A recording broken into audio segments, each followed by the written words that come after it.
Hello বন্ধুরা, সবাই কেমন আছো? চলে এসেছি রাত্রিবেলা। চলো দেখে নিই আজকে কি কি রান্না হয়েছে। এই যে মাও সাথে চলে এসছে, মায়ের শরীরটা ভালো নেই, তাও মা আজকে মহারাজ মহারাজ বানিয়েছে। চলো দেখে নিই। এই যে এটার নাম হচ্ছে চিকেন মহারাজ। রেসিপিটা কালকে তোমাদের আমি শেয়ার করে দেবো, ঠিক আছে? এটা হচ্ছে মহারাজ, তো মহারাজা। ও মহারাজা চিকেন না, মহারানীও আছে আবার মহারাজাও আচ্ছা আছে। আচ্ছা, এটার পেছনে আবার একটা আকার আছে, ঠিক আছে, সরি সরি, ওটা মহারাজা। এখানে আছে স্যালাড, অবশ্যই রুটি আছে। আর এই যে আমাদের বাড়ির মহারানীর রান্না হচ্ছে, এই যে এইটা ডবগা, দেখতে পেয়েছো?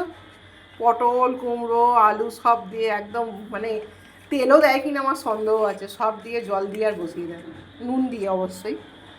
তো এই হচ্ছে আজকে রাত্রির মেনু। চলো কালকে আমি তোমাদের এই রেসিপিটা অবশ্যই শেয়ার করে দেবো। সবাইকে আপাতত টাটা, গুড নাইট, শুভরাত্রি। আবার কালকে দেখা হচ্ছে তোমাদের সাথে।